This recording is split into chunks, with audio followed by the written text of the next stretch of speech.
ይሄ ቪዲዮ ለጎበዝ ተማሪዎች ኦር ለሚጎች አይደለም፣ ለሰነፎች ነው። ልክ እንደኔ አይነቱ። ከአንድ ታሪክ እንጀምር። ዛሬ የሚተፈትኝ ነበር የመጣሁት። ሳምንቱ ሙሉ የሚተፈትነን ነበረ እና ምንም ሳልዘጋጅ ምንም ለፈተና ሳልዘጋጅ ምንም ነገር ሳላጠና ነው። ከዛ በኋላ የመጨረሻው ቀን በርበሬ መጣ ማለት ሰርገኛ መጣ። በርበሬ ቀን ጭዌ ነበር ሲጫወት ነበር። ከዛ ቀኑ አለፈ። እየተቆጨው በቃ ነገር አድርጓለሁ። ከዚህ በኋላ መስተካከል አለበት እርግጥ ነው፣ ግን ያ ነገር እንዲስተካከል ማድረግ አለብኝ። ከዛ ይልቅ ግን ትልቅ ትምህርት ተማርኩ። እንዴት ሰነፍ ተማሪ እኔ እንደዚህ ከሆንኩ ለትንሽ ጊዜ የስንፍና ማለት ሳላጠና መግባትን ካየው እነዛው ብዙ ጊዜ የሚሰንፉ ልጆች ምንድነው የሚሰማቸው የሚለውን ስሜት ተሰማኝና ይህን ቪዲዮ ልሰራ ተነሳሳው። ብዙ ጓደኞች ያሉ ሰነፎች ግን እነሱም ይህንን ቪዲዮ አይተው ቢማሩበት ይመከራል። እየሰማህ ነው? እና ይሄ ታሪክ እኔን ይሄ ቪዲዮ እንድሰራ ገፋፍቶኛል። እና ይህንን ነገር በሶስት እንክፈለው። 3 ቲፖችን እሰጣቸዋለሁ እንዴት ከሰንፍና ወደ ሚዲየም። ለምሳሌ አንተ 60 ቤት ወር 70 ቤት ነው አቬሬጅ እንበል። ከዛ ያንን ወደ 75 እስከ 85 እንዴት ማምጣት እንችላለን ነው the whole point ይሄ ነው። ምንም ሌላ ተጨማሪ ነገር የለውም።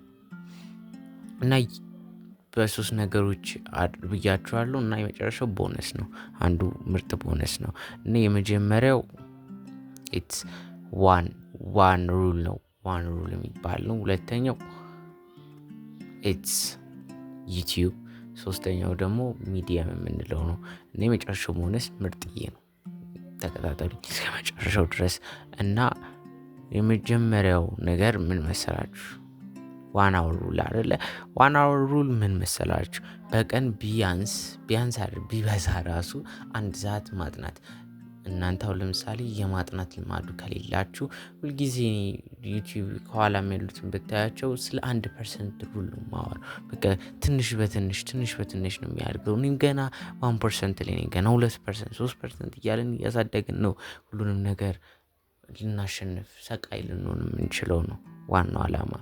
ስለዚህ the 1% ሩልን መጠቀም። ይሄ አሁን ምን መሰላችሁ? 1 ሰዓት ህግ ነው። ቢበዛ 1 ሰዓት ወር ቢያንስ እናንተ የማጥናት ልማድ ከሌላችሁ ቢያንስ ወር ቢበዛ ለ1 ሰዓት ዴዲኬትድ ሆናችሁ ማጥናት። ምንም የሚያስከፋ ነገር የለም። ግን አሁን ስታጠኑ ሊደብራችሁ ይችላል። ምንም ማድረግ አይቻልም። ሊደብራችሁ ይችላል 1 ሰዓት ማጥናት። አውቀዋለሁ ስሜቱን። ስለዚህ 25 ደቂቃ ለጀማሪ ስለሆነ 25 ደቂቃ በቃ ዴዲኬትድ አድርጋችሁ በቃ ማንበብ ነው። ሌላ ምንም ተጨማሪ ነገር የለውም። the second one is YouTube በጣም የሚጠቅም ነገር ነው። እናንተ እስከተጠቀማችሁበት እኔም እናንተ እናቃል ምን እንደምንሰራ ቁጭ ብለን ማሳለፍ ምናምን ብላ እሱም በሌላ ቪዲዮ አነሳዋለሁ። ግን ዩቲዩብ በጣም ሲበዛ ጠቃሚ ነገር ነው። በጣም ሲበዛ። ስለዚህ ይህንን ነገር እንዴት እንጠቀመዋለን ካላችሁ ብዙ ዩቲዩብ ቪዲዮ እንትኖች አሉ። ዩቲዩበር ማሀት አውቃለሁ እንግሊዘኛ ምናምን የሚያስተምሩ እኛ ነፕ። ስለዚህ ሚድ ተማሪዎች በጣም እዚህ ሃይሊ እንትኖች አሉ። እናውቃለን እንተዋወቃለን እኮ አይደል እንደ ሚድል ተማሪዎች። ስለዚህ ምርጡ ኦጂ ለኔ ኦጂ የሚባለው ዩቲዩብ ቻናል በአማርኛ ዜድ ሴክሬት ትሬኒንግ ሴንተር። ያ ካልተሳሳትኩ እንደዛ ነው። ብዙ ጊዜ ስለምሳሳት ነው። እና እሱ ያበደ ነው። እስከ 100,000 ፎሎወር ሰብስክራይበር አላቸው ዩቲዩብ ላይ። እና እነሱን ቢያንስ ለ25 ደቂቃ ማጥናቱ እንዳልኳችሁ ሆኖ ግን ማጥናት ብዙም እንትን አልለመድኩም ካላችሁ በቃ ቪዲዮ ማየት ነው። ለ25 ደቂቃ ቢያንስ ወር ለ30 ደቂቃ ዴዲኬትድ አድርጋችሁ ለራሳችሁ ማጥናት ነው። ቪዲዮ ማየት ነው። ኦኬ ሰርዷን ሚድል ብያችኋለሁ። የእናንተን ቦታ ይሄ አሁን በትንሹ ትንሽ ነው፣ ከዛ በኋላ እያደገ የሚመጣ ነገር ነው። ስለዚህ ፐርፌክት ሚድሊስት ልትሉ ትችላላችሁ እዛ ለመሆን መጀመሪያውን። ከዛ እያደገ እየወሰወሳችሁ ያንን ነገር ማሻሻል ሲጀምሩ እየወሰወሳችሁ ይመጣል።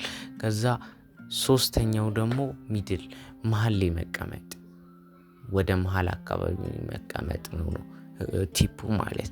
ይህ ነገር ግዴታ አይደለም። መጨረሻም ተቀምጠው የሚገባቸው ተማሪዎችን አውቃለሁ። ለዛ እኔ እንደዛ ማለት አይጠበቅብኝም።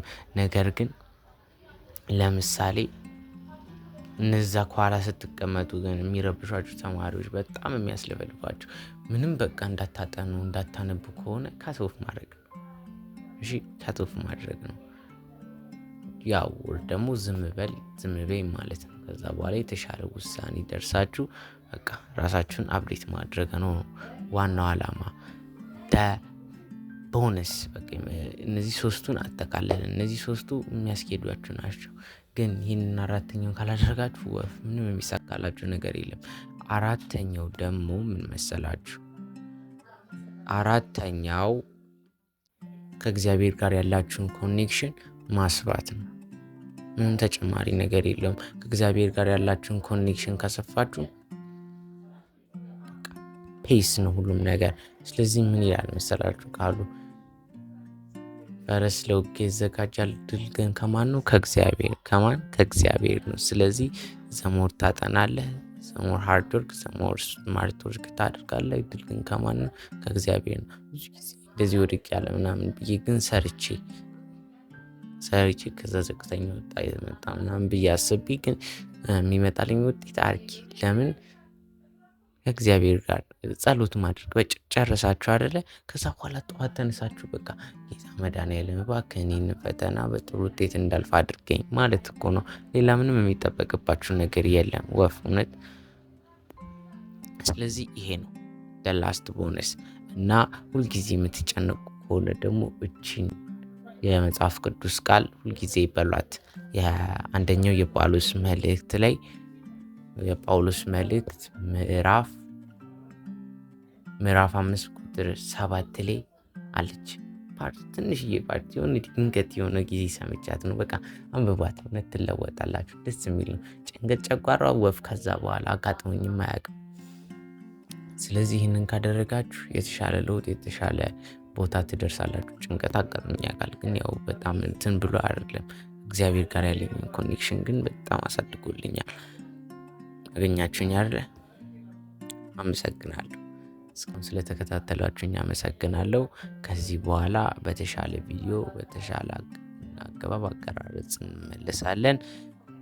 ለዛሬ በቂ ነው እና ከተመቻችሁ ላይክ፣ ሰብስክራይብ፣ ሼር አድርጉኝ። የቻማችሁ